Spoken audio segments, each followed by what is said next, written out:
Yeah, good morning, students. Welcome to the statewide lecture by Sushma, that is me.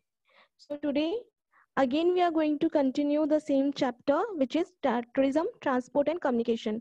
So yesterday we learnt about the transport system in Brazil. Today our topic is transport system in India. See, we learned how the transport system was developed in Brazil and what were the reasons why there was less network of railways and airways in Brazil. So similarly, today also we are going to study about India, the transportation system in India.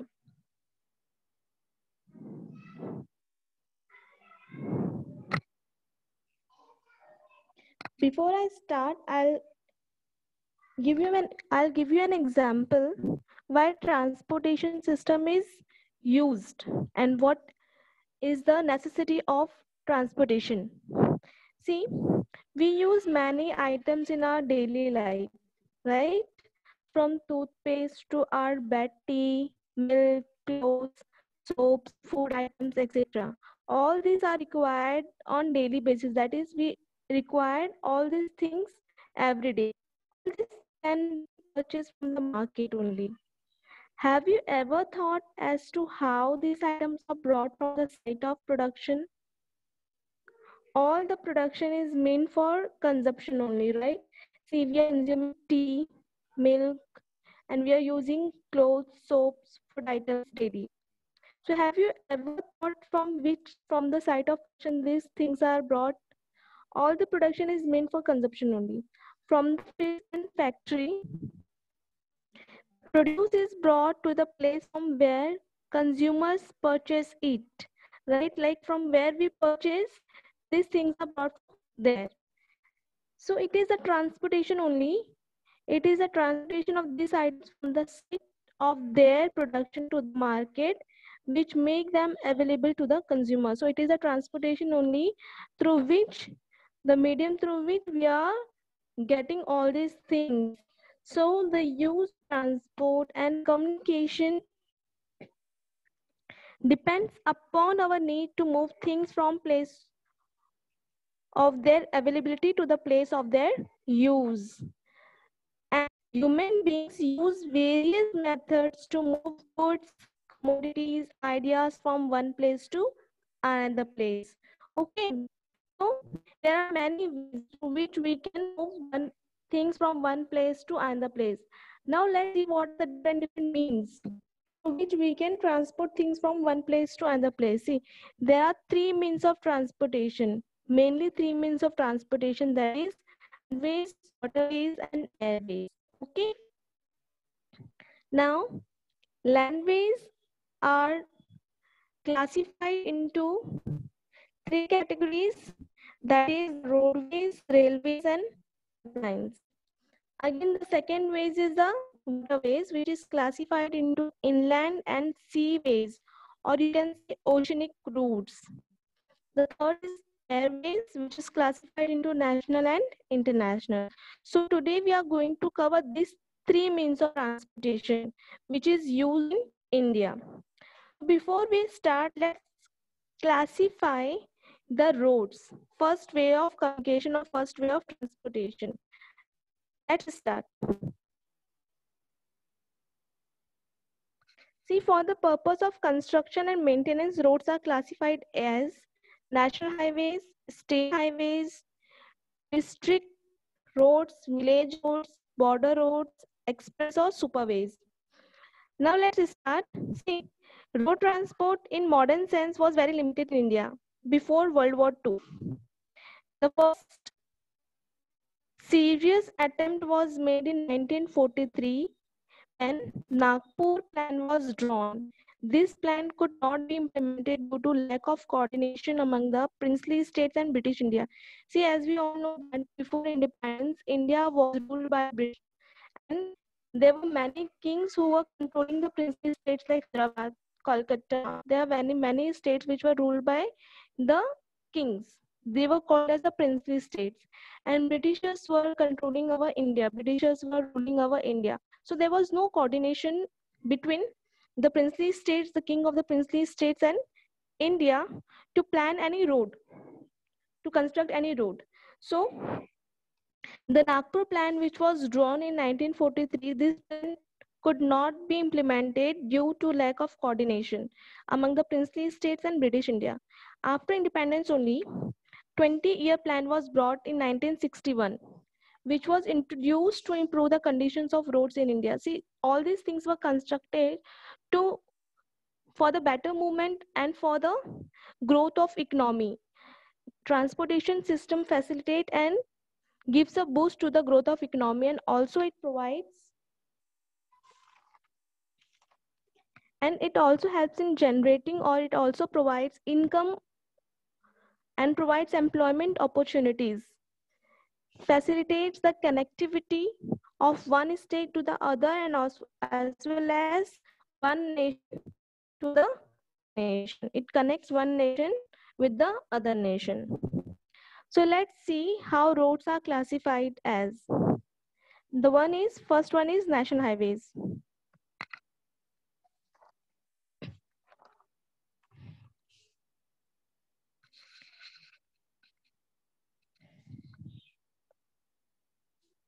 See, national highway connectivity. National highways connect the state capital, major cities, important ports, railway junctions, etc. They are constructed and maintained by central government. Means it is the responsibility of the central government to look after the whole work of the national highways. They are constructed and maintained by central government only. The length of our national highway in India was 70,934 kilometers in 2009. The national highways constitute only 1.67% of the total road length, but carry 40% of the road traffic. 40% of the road traffic means out of 100%, 40% are utilized by national highways. The NHAI, you can say National Highway Authority of India. This authority is entrusted with the responsibility of development, maintenance, and operation of national highways. This NHAI, the National Highways Authority of India, was operationalized in 1995.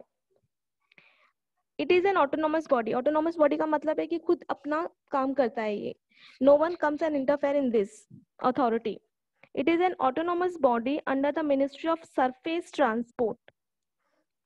So the Ministry of Surface Transport looks after the whole work of NHAI, that means National Highways Authority of India. And it is entrusted with them only the responsibility of development, maintenance, and operation of national highways. You can also say that it is an apex body to improve the quality of other roads designated as national highways. Apex means how Supreme Court looks after all the matters in India, like all the legal matters. Like that only, Supreme Court is the apex body in India, judicial apex body. Like that, similarly, this NHAI is also the apex body to improve the quality of other roads designated as national highways.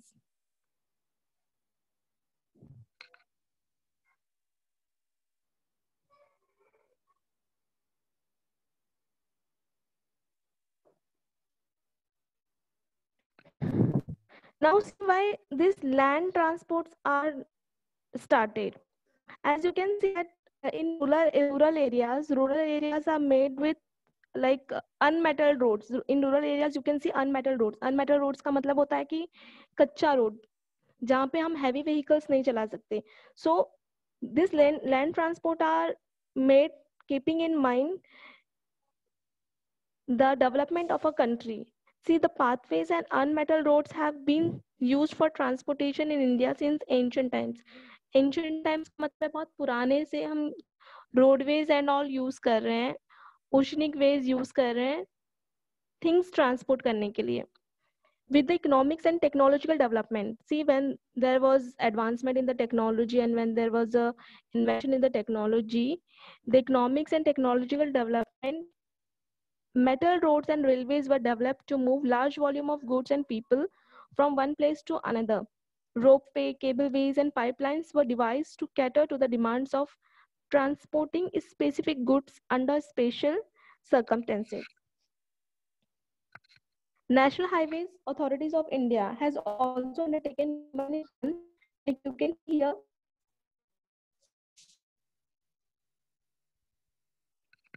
North, South, and East West corridors. This NHAI, National Highways Authority of India, has undertaken the authority to connect all the all the routes of India with each other. Like you can see here, North, South, and East West corridors. This corridor aims at connecting Srinagar in Jammu and Kashmir, in Tamil Nadu, including Uti, Salimpur, with 4,076 kilometer long road. Its distance is 4,076 kilometer long. And the other one is the East-West corridor, which was planned to connect Silchar in Assam with port town of Porbandar in Gujarat, with 3,640 kilometer of road length. See, all these things are important, keeping in mind. See, if these things will not come in exam, then consider these things as important for competitive exam, you appear in competitive exams in future. So all this is important from that point of view. So remember all these things, why North, South, and West corridors were made, what was the reason establishing this or constructing North, South, and East West corridors. So remember these names. North South corridor aims at connecting Srinagar in Jammu and Kashmir with Kanyakumari in Tamil Nadu, and East West corridor has been planned to connect Silchar in Assam with the port town of Porbandar in Gujarat. Its area is around 3,640 kilometer of road. Now you can see here Indian Road Network in 2005. Total length of all the road categories. Now see, you can see serial wise. The first one is National Highways. It is around 70,934 kilometer in length, and it covers a percentage of 1.67% of total length, total road length. Next is the state highways. State highways covers a distance of around 104,222 kilometer in length, and it covers total percentage of area like 3.64% of total road length. Now next is the district roads. District roads covers an area of around 25 lakhs 77,296 kilometer in length, and it covers area of around 60.83% of total road length. The last is rural roads.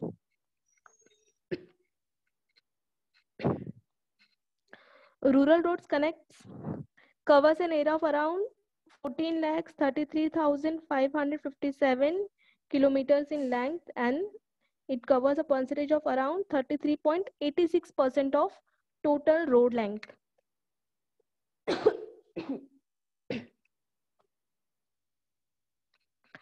Now, one fact I would like to share with you all about our national highway. See, when Sher Shah Suri was ruling our India, when he was an empire, he built the Shahi, that means the royal road, to strengthen and consolidate his empire from the Indus Valley to the Sonar Valley in Bengal. This road was renamed the Grand Trunk Road during the British period, connecting Calcutta and Peshawar. At present, it extends from Amritsar to Kolkata. It is bifurcated to two segments. When British was ruling our country, that time the name was Grand Trunk. And after that, it was renamed as National Highway NH1 and National Highways 2, NH2. National Highway NH1, that is NH1, it is from Delhi to Amritsar. It connects Delhi to Amritsar, and NH2, it connects Delhi to Kolkata.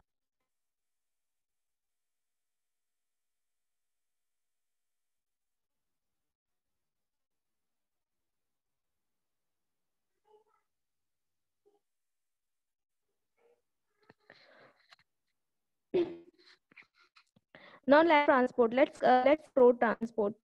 See, in India, road transport has one of the largest road networks in the world with a length of 42.3 lakh kilometer. Around 85% of passenger and 70% of freight traffic are carried by roads every year. Road transport is suitable for short distance travel. Why short distance travel? See, if we want to go from one village to another village, then we cannot take the help of railways. There only road transport is suitable. If you want to go from one door to another door, then road transport is only suitable, not the railways or airways. So road transport is suitable for short distance. Now next is the border roads. Like NHAI, government, BRO, you can say, the Border Road Organization. The Border Road Organization, short form is BRO, was established in 1960. To remember Border Road Organization, remember it as like BRO. BRO was established in 1960 in order to accelerate economic development. Accelerate economic development means to promote, to boost our economy. It was established in 1960. Defense, preparedness, and improvement of strategically important roads along the borders. The BRO also undertakes snow clearance in high altitudes. It has constructed roads in high altitudes joining Chandigarh with Manali and Leh at an average altitude of 4,270 meters above the mean sea level. Above the mean sea level altitude का मतलब है कि sea level के ऊपर.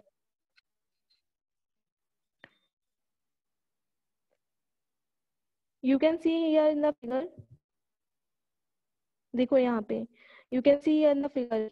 कैसे अपना काम करता है. अगर freight passengers को जाना या फिर किसी को one place to another place move करना है. If anyone wants to move from one place to another place, so it is a responsibility and it is a work of BRO, Border Road Organization, to clear the snow at the high altitudes so that it will be easier for the people to move from there to another place.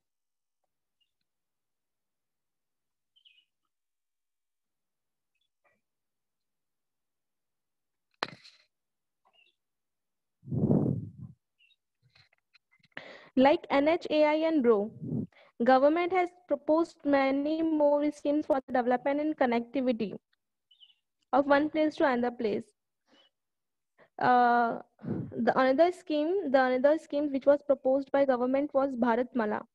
Bharatmala is a proposed umbrella scheme for development of state roads along coastal border areas, including connectivity of non-major ports. Coastal border areas का मतलब है कि देखो जो areas समुद्र के किनारे होते हैं, ठीक है, जो ओशन से किनारे होते हैं, तो वहां से भी अगर किसी को एक जगह से दूसरी जगह जाना है, if anyone wants to go from there to another place, so keeping that in mind, government has proposed Bharatmala.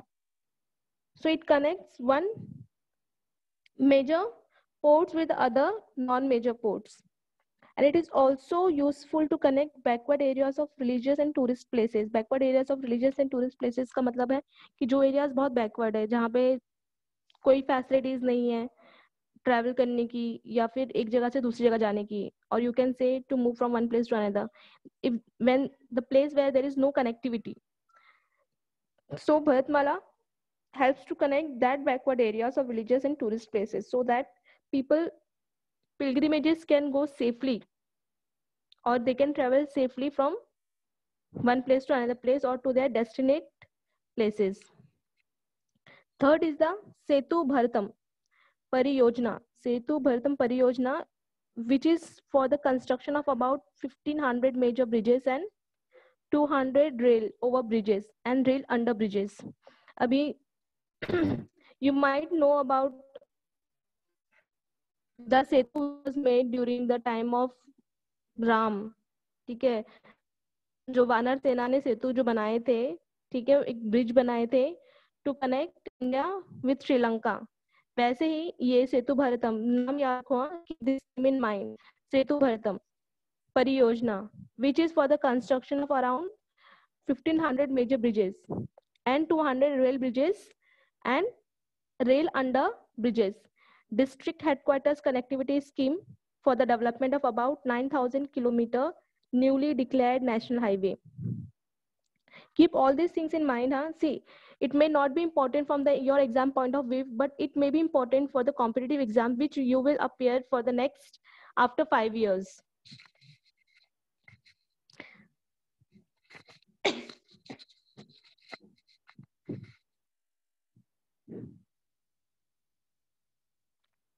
Now next is district and rural road.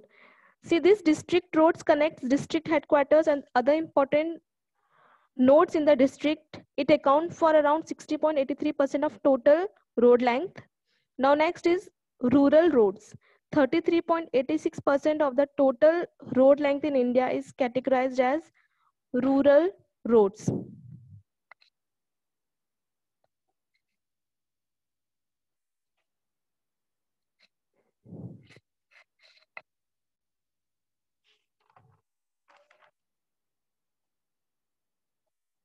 Now next is the rail transport.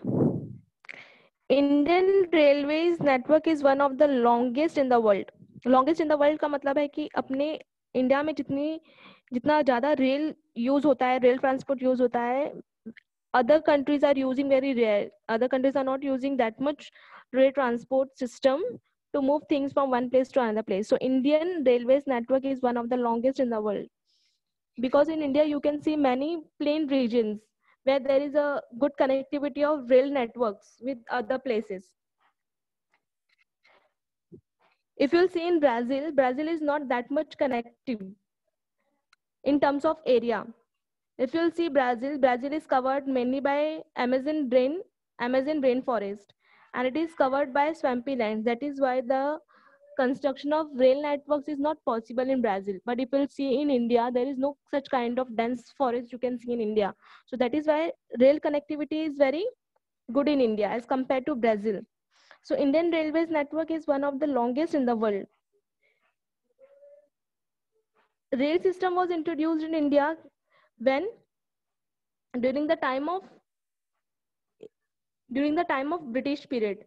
See, I'll give an example of England.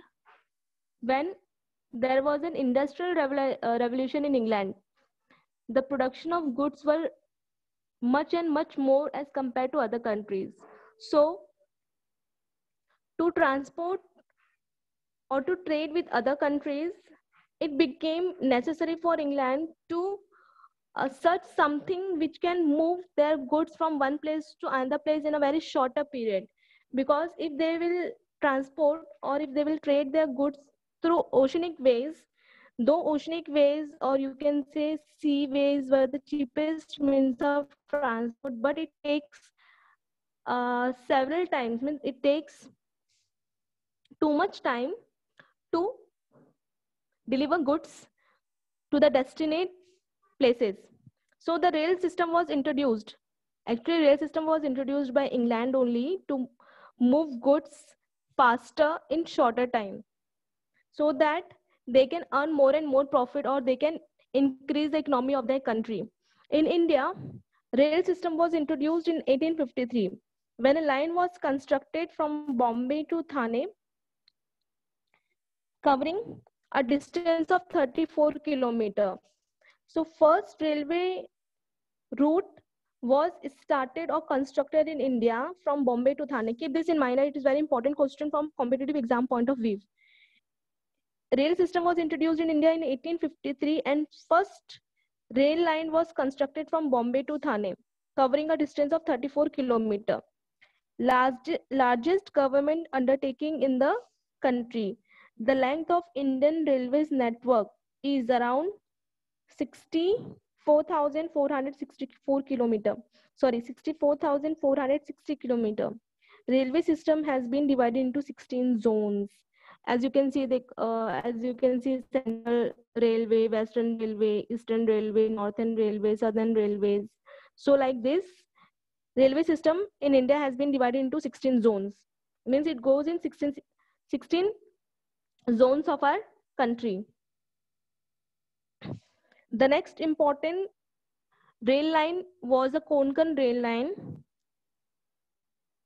One of the important achievements of Indian Railways has been the construction of Konkan Railway in 1998.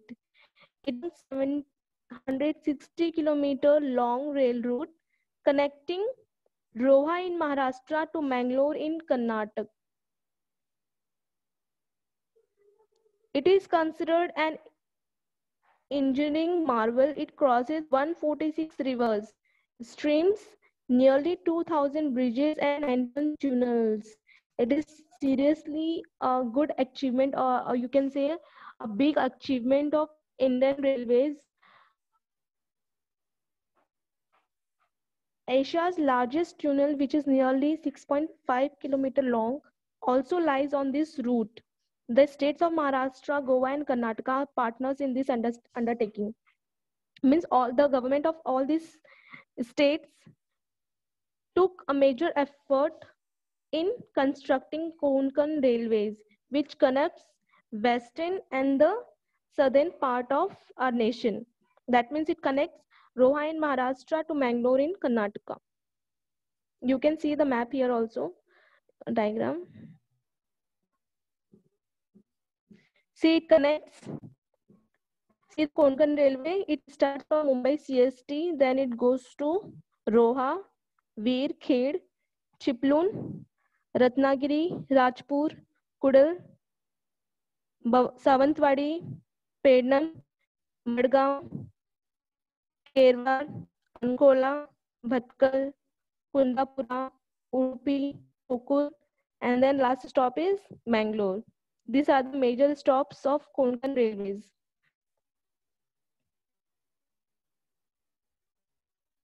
Width of Konkan Railway track. On the basis of width of the track, it is divided into three categories. Broad gauge, it is 1.676 meters. Mid gauge, it is 1 meter. Narrow gauge, it is 0.762 meter.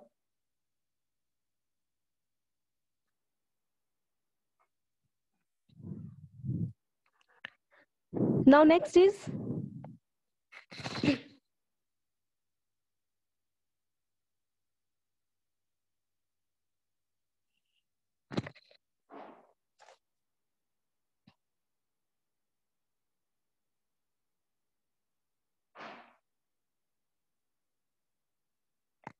is the water transport. See, water transport has been used in many countries in the world through the ancient times. During the Harappan civilization, water transport was the cheapest mode of transport, most suitable for carrying heavy and bulky material which is not transported by railways, or you can say airways. It is a fuel and eco-friendly mode of transport. Water transport is of two types.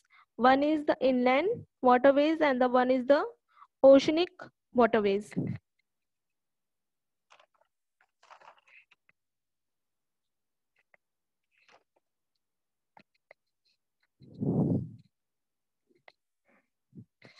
Let's study about inland waterway.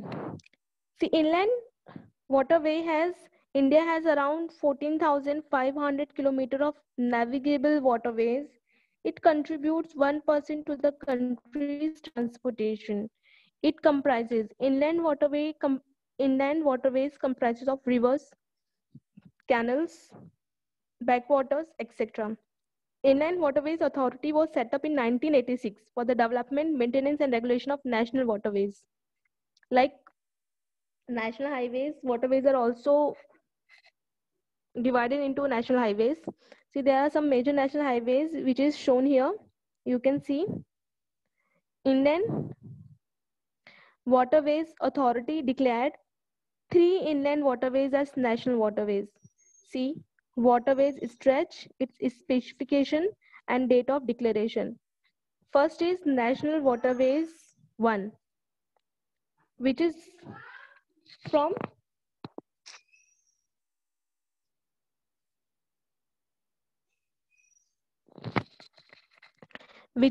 Allahabad to Haldia. It stretches around 1,620 kilometers. Its specification is it is navigable by mechanical boats up to Patna and by ordinary boats up to Haridwar, divided into 3 parts. First, Haldia to Farakka, that is 560 kilometers. Then Farakka to Patna, that is 460 kilometers. Then Patna to Allahabad, that is 600 kilometers. It was declared in 1986, 27th October 1986. The second national waterways is Sadia to Dubri. It stretches up to 891 kilometers. It is navigable from Brahmaputra by steamers up to Dibrugarh. It is 1,384 kilometers. It was declared in 1988 on 26 October. The third national waterways is Kottapuram to Kollam. It stretches around 205 kilometers. It includes 168 kilometers of west coastal along with Champakara Canal, that is 223 kilometers, and Udyog Mandal Canal, that is 14 kilometers. It was declared on 1st of February 1991. The next is the oceanic routes. Oceanic routes were divided into 12 major and 185 minor ports, provide infrastructural support to oceanic routes. 95% of India's foreign trade by volume and 70% by value moves through ocean routes. Now you can see the merchants. They navigate through oceans only. If a large volume of goods needs to be transported or traveled from one place to another place, like for example, if Japan wants to export or import their things from Japan to India, then those large volume of goods could be brought to India through oceanic routes only. So 95% of India's foreign trade by volume and 70% by value moves through ocean routes only. Apart from the international trade, these are also used for the purpose of transportation between the islands and the rest of the country. Now next and the last one is air transportation. We have learned today about road transport and rail transport. The last is the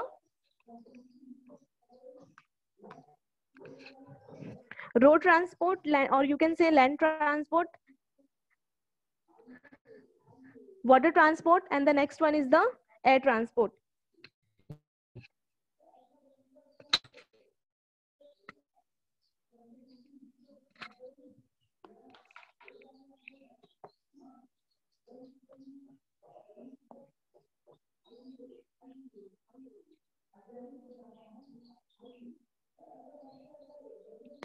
Now next one is the air transport.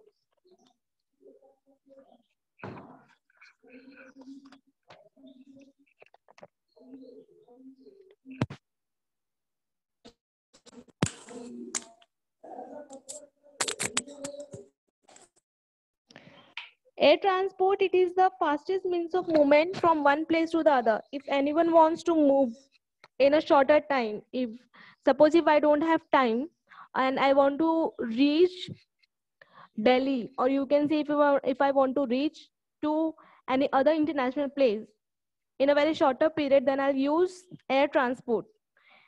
It is the fastest means of transport. When one wants to move from one place to another, then people can use air transportation. It has reduced distances by minimizing the travel time. It is essential for a vast country like India where distances are large and the terrain and climatic conditions are diverse. As you can see in India, there is not only diversity in language or culture or tradition, there is diversity in regions also. So, in a vast country like India, air transport is of very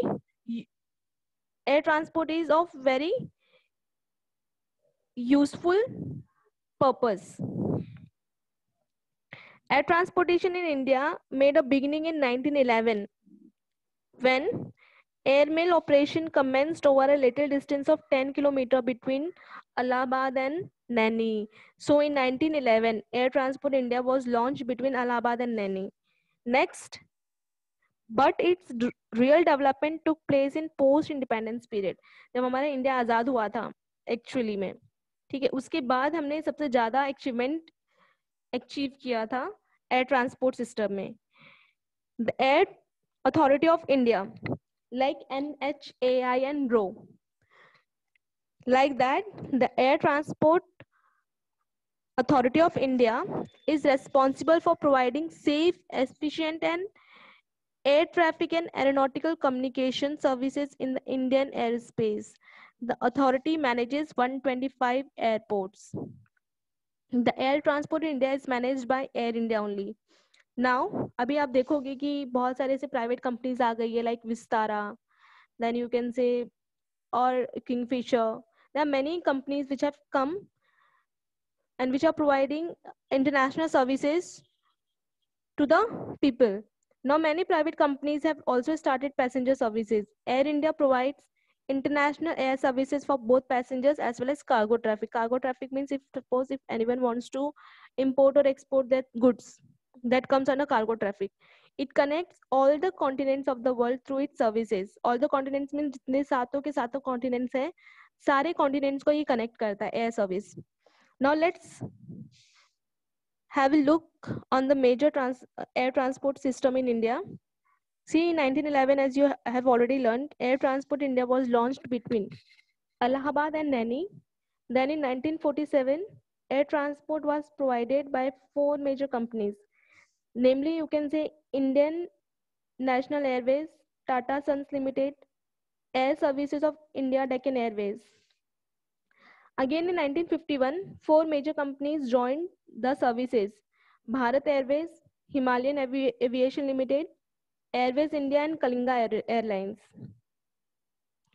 Now in 1953, air transport was nationalized and Indian International and Indian Airlines were formed. Now it is named as Indian Airlines is now named as Indian.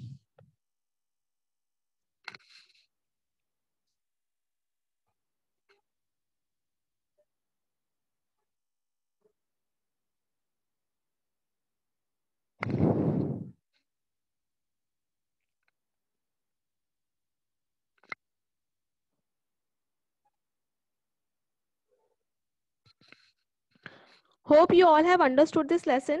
Now I'm going to show you one video of our national highways so that you can remember the names of our national highways in India, the topmost national highways which were built in India for connectivity and transportation.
Hello, Sushma.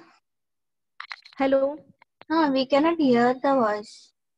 Ma'am, there is no voice, just I am showing the video, the names which is appearing. Okay. Some students are raising the hand now, that's why. Okay. Is this video visible, ma'am? Yes, visible it is. I'm just showing the names of the national highways. There is no audio. Okay. Just inform the student accordingly. Okay.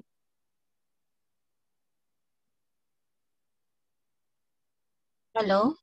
Yes, ma'am. You talk in the middle while running the video. Okay. Okay. The next important national highways is NH4. NH4 connects Thane, that is Mumbai to Chennai.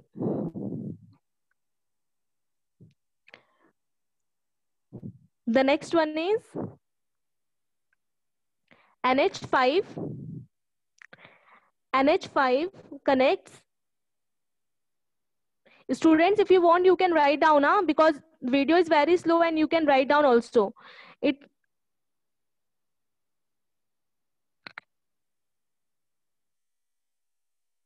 The next one is NH5. NH5 connects Bhairagoda, that is Kolkata to Chennai.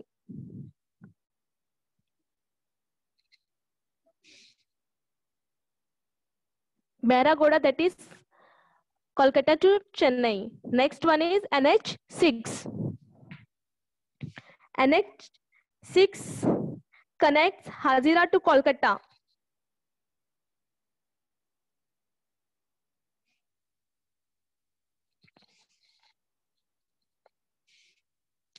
Next one is NH7. NH7 connects Varanasi, that is Banaras, to Kanyakumari. It connects north to south.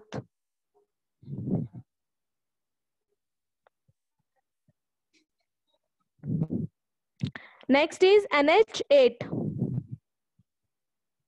NH8 connects Delhi to Mumbai.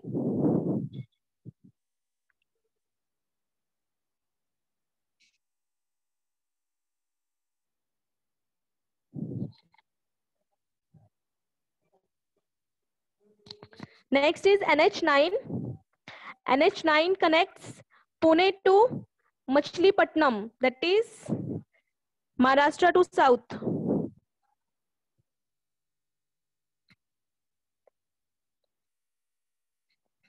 Next is NH10.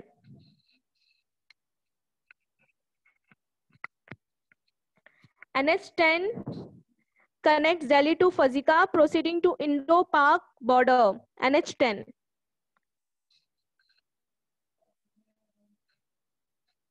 Next is NH14.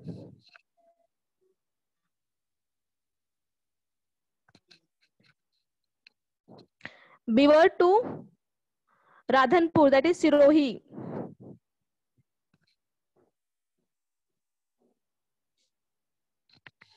Now next is NH15.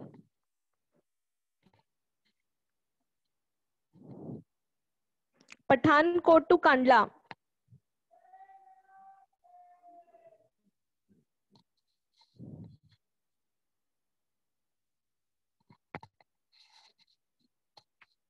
Next is NH24.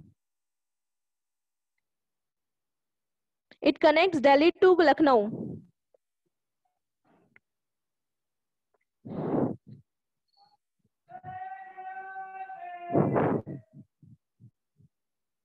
NH39.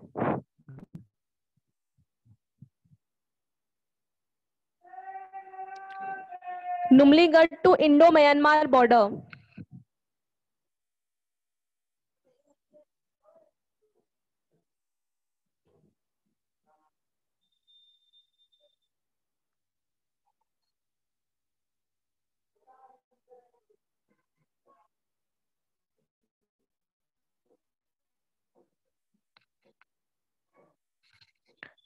Hope you all have understood today's lesson. Anyone has any doubt?